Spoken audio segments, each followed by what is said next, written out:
Hello again, dear friend. Hello again, dear friends. Patrick here. How you doing? $1 million business ideas, um, part two. Self-publishing. You can write your own books, and I'd like to tell you a little bit how I did it. Um, I have uh, easily over 100 titles on Amazon that I self-published over the years, and most of them are under pen names, so you won't find them if you look up my name. It's not hard to find my real name. That I have some books under, and I don't know if I did under any Patrick piece. I might have done a couple, but they're dormant titles; they don't sell. But in any event, that was something that I wanted to do, and I'd like to share with you how you can go about doing it. Now, I have seen people, and I've known people that have said, "I'd like to write a book someday," and they spent years on it and months on it. And this is how I first started as well. I had an idea for a book and I spent a long time on it. I tried to get publishers to publish it, which they wouldn't do. If you happen to get a publishing deal, it's a deal that rips you off and doesn't make you any money and makes the publisher all the money. So there's that. And so making any money from writing a book, I was inspired actually when I first started was by Jack Canfield, who wrote the chicken soup books and made a gazillion dollars. I think that's who it was, Jack Canfield, if I'm not mistaken. Anyway, so I was inspired, right? I had an idea for a book and I thought I would run with it and that and that. And then I kind of started to have a second look at it and I realized that it wasn't exactly what I thought it was all about.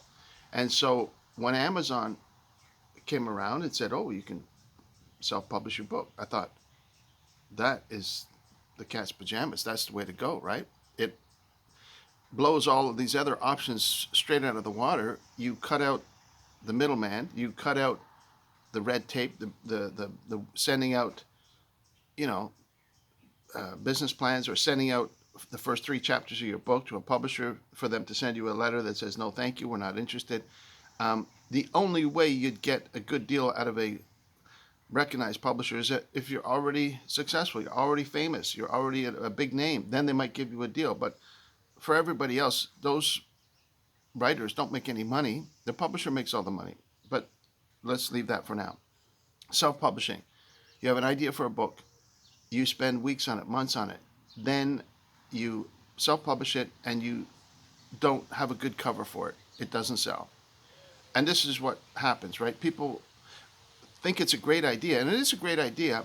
They finish their book, they are too intimidated and they're unable to do it themselves, so then they end up having to pay somebody to do it for them, which is a bad idea. They finally get it online, available for sale, and it doesn't sell, and then they don't know why. And then they get discouraged, and then they try and sell it at book fairs, and they try and sell it door to door to independent bookstores, or they try and promote it on their channel, or they try and promote it. You don't need to do any of that. Trust me. When I was in my heyday, I was writing about a book a week. And you say, that doesn't make sense. A book a week, how on earth could you do that? I think my record was in like 3 days one time.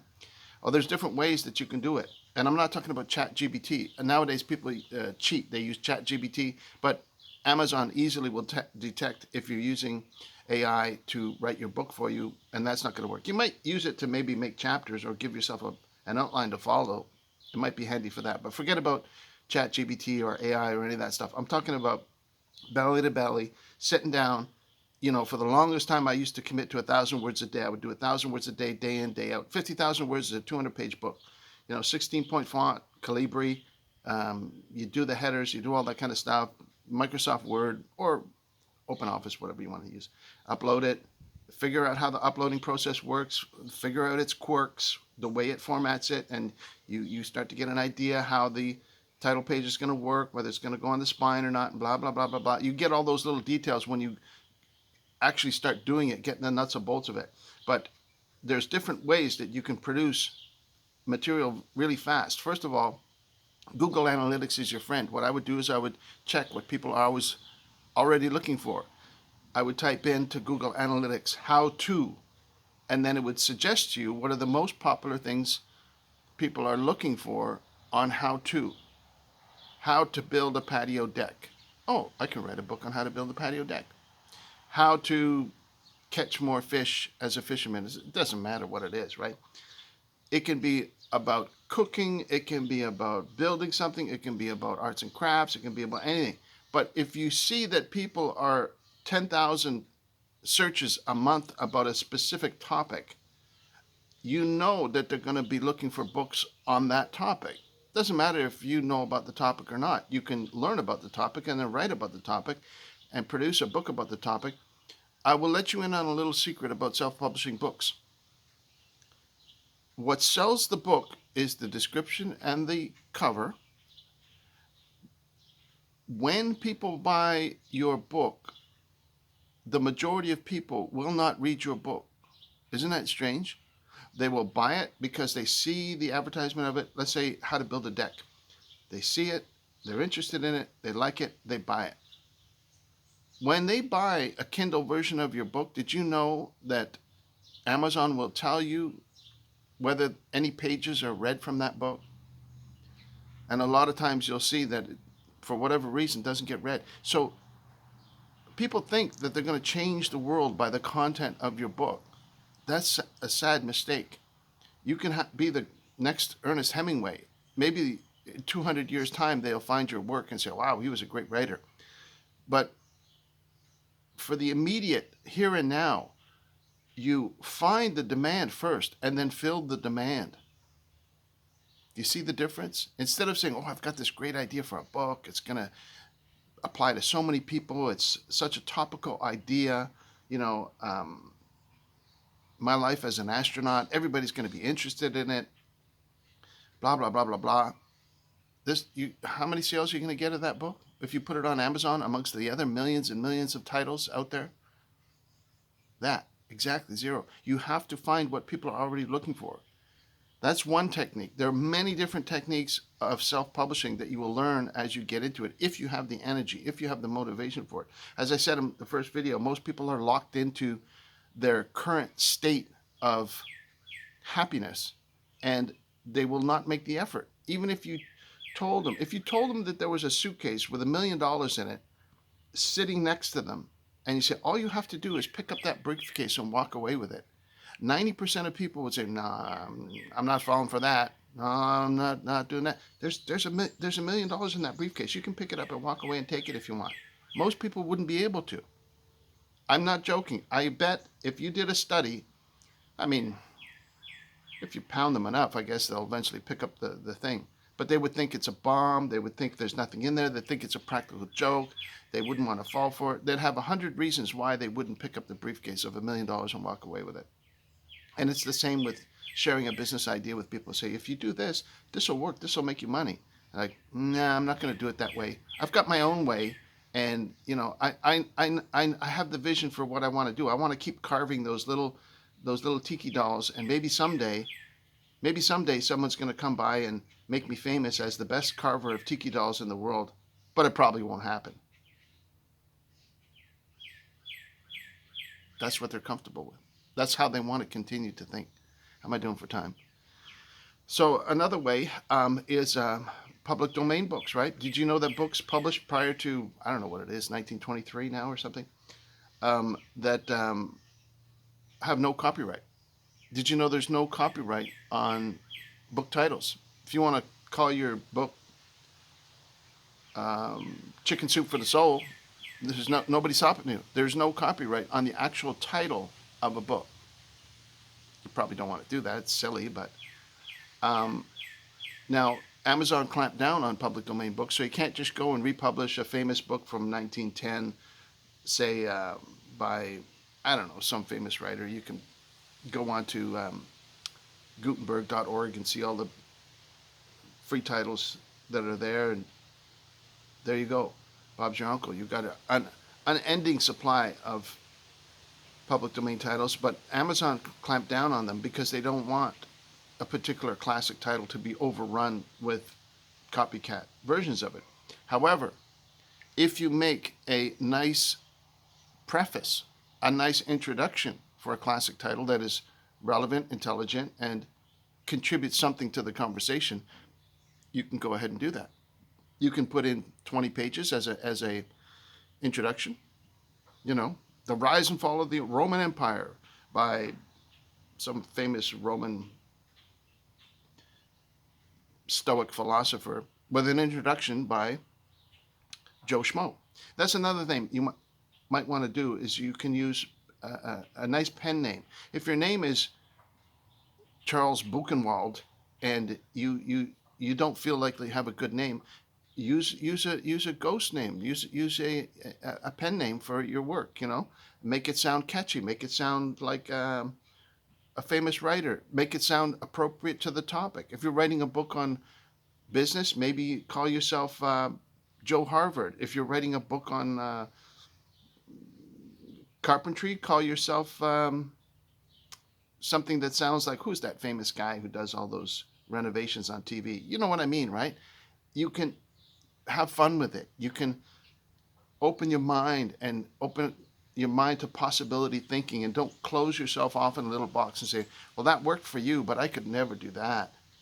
Well, if that's what you say, that's what you're going to get, right? Break that generational curse that says you can never rise above this particular level, and open yourself up to new opportunities that may be out there, and they're open to anybody. Nobody is stopping you. Nobody says, oh, you can't do that because, and you can design your own book covers. You can get Photoshop, or you can use a free version of Photoshop. I happen to have a licensed version of Photoshop that I use, and it's very handy. And you can go and look at the best-selling books. What do their covers look like? And you can use that to give yourself your own ideas. You don't have to copy the cover, but you can kind of maybe follow the similar style for a similar genre of book. If it's a book about philosophy, maybe it's got a picture of stars on it or something, or I don't know. I mean, just the sky's the limit, right? And again, there's no cost for any of this. It's essentially all free. All you need is a computer, internet access, and you're good to go. Is it difficult? It takes effort. You have to know how the KDP program works. You have to go in and upload stuff and understand the nuts and bolts behind it. And if you get too intimidated, say, oh, I can't do this, and give up, then you're not going to have any results. That goes without saying. These things do take effort. There's other ways that you can get free content. I made a couple of videos about atheism, and I had so many responses that I simply collected the responses, cut and paste into a Word document, and within I think less than 2 weeks, I had 50,000 words combined with the commentary of the people that would write like 1,000-word question to me. 1,000 words of free content. And then I would write 1,000-word reply back. As I said, 50,000 words. In fact, I had enough. I was starting on a second volume. That would have been a book called Answering the Atheist, or Replies to Atheists, whatever. I could have done it. It's sitting on my computer. I'm so freaking lazy. I don't have the motivation to collate that, finish off the title page and adding the page numbers, which is all very easy to do in Microsoft Word, and then uploading it to Amazon, making a nice cover for it. How many books would that sell? I'd probably go into Google Analytics and see what are popular terms for atheism. It might be a book that applies to theology students. It might sell 1 or 2 copies a day. Per day, what am I saying? Might sell 1 or 2 copies per month. But if it's incremental revenue, and I only have to do that once and you're done, then that's called passive income. That will be available for sale for the next 20 years of my life. I can pass that on to generationally as a digital asset to whoever happens to be in my will. I say, oh, I could never do that. How did you do that? That's crazy. Well, I'm saying that I don't have the motivation to do that anymore. I'm old, right? If I did that and I made another $10 or $20 a month from that particular title, I'd probably just end up giving that money away anyway. Like, I have enough money to eat and keep a roof over my head and to survive. I'm content in my life with that, right? I'm not trying to get, a big fancy car or a a big fancy house or any of that kind of stuff. There's no desire for that in my life. I thank God there isn't, because when I was younger, I probably did have that desire. Yeah, I want to be rich and successful and make $1 gazillion and all that kind of stuff. But as you realize your own mortality and you start to go into the twilight of life, yes, it's nice to have nice things and it's nice to have a little bit of extra money to have around. But it's, again, it all comes down to risk, reward, or effort and return. Do I want to make the effort to do that? I'm lazy. I wake up, I have my coffee, I like to make a video. It's a very passive thing to do that doesn't take any effort, because I'm basically just talking to myself as I make these videos, right? My channel is not monetized. I don't ever want to be monetized, as far as I know, from YouTube, because, like I said, make sure if you're making videos for YouTube and you think you're going to have a valuable asset, make sure you back up your videos. A buddy of mine who does crypto news alerts has his channel deleted like that overnight. Every video gone. So unless you have a backup of your videos that you can reload to other platforms, you're walking a tightrope, because you never know. There may be something or somebody at YouTube that doesn't like you and just decides to flip the switch, and that's it. All your material is gone, and you're back at square one. So be wise, right? As the Bible says, be wise, but as gentle as doves, right? And don't sell yourself short. You don't have to be highly intelligent. You don't have to have great skill. You simply have to keep your eyes open to opportunity and ask God for faith. Ask Him to open your eyes to the opportunities that exist for you. Your opportunity will be a little bit different than my opportunities, or your ways of earning an income will be different than my ways of earning an income. You can do it the hard way, or you can do it the easy way, but you cannot trust just on your own logical mind. You have to have the mind of faith. And I'll mention one other thing that could be a barrier for people. In all my years of living,